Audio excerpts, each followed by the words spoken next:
Hi guys, welcome back to my channel. So we're doing some thesis work today. I just wanted to share some of the themes I've been finding. So I read about 9 articles so far, scholarly articles, which are really hard to read and really long to read also, because they really make you think, and there's a lot of research that goes into them.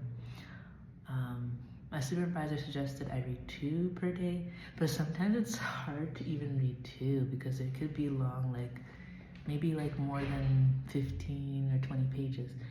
So I try to do 1 to 2, sometimes 3.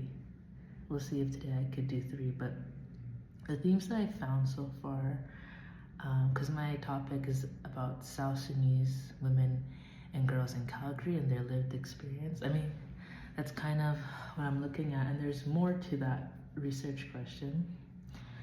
I could change it in the future, but right now my research question is a metasage and 2 I'd seen inquiry. How do South Sudanese women and girls in Calgary define their lived experience in relation to their sense of belonging, identity, displacement, intergenerational trauma, and healing?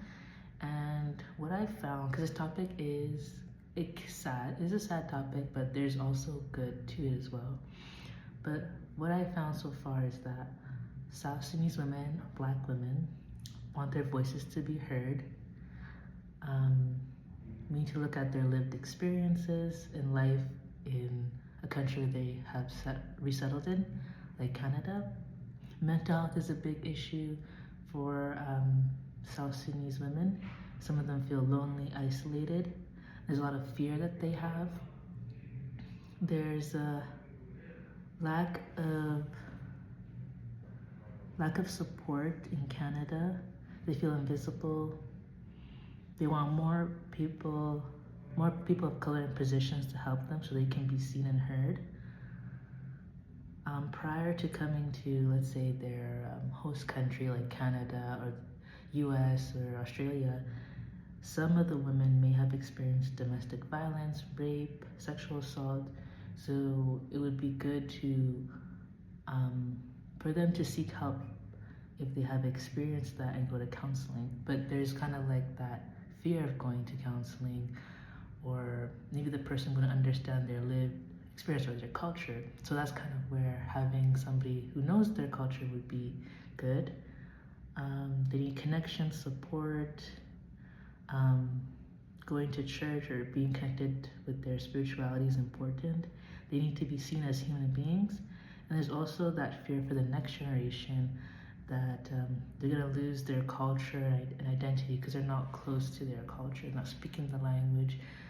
There's that loss of connection to land, which is kind of similar to maybe Indigenous people in Canada. That's something I want to make a connection to. There's lack of resources that refugee South Sudanese immigrant women need. They don't really know where to go for help and support. Some of them maybe coming to Canada don't have a lot of education, so they need support in education, what to study. Maybe if they speak multiple languages, they have to learn English. There might be some barriers into getting into post-secondary. So there's a lot of things here that needs to be discovered. But there is also hope in one article that I was reading about women resettling in Australia, that the women do feel proud and strong that they had overcome adversities and made it to Australia. And they're happy that their children get a chance to have a high education or to get some sort of higher education. So there's that part too. So yeah, that's kind of what I've been reading. And I know it's not the easiest topic in the world. Sometimes I gotta take lots of breaks because like I can feel a lot of the things that they're saying. But when you're the researcher, especially for this research that I'm doing, it's not about me, even though it is about my community. So I gotta, in a way, take myself out of it and kind of look at myself from a distance, like, what are they facing? If I wanted to research about me and what I'm facing, then it would be totally different research. But all of these things that they're saying, I could feel what they're saying. And yeah, it is painful, but that's what happens when you research your own community. It is tough, but it does need to be researched. And I didn't find much about South Sudanese girls in Calgary and their lived experience, like just that population only. So that is also a gap in research.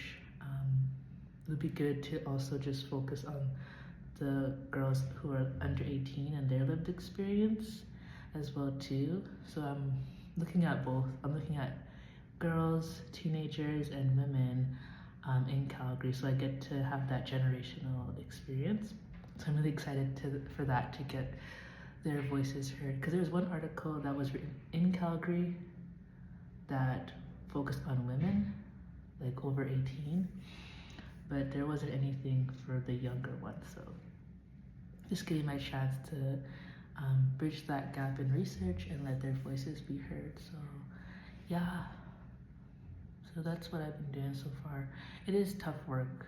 It's very traumatizing, but it needs to be done. And I'm just thinking about in the future, this work will be really vital for so many different reasons, for government, policy, education,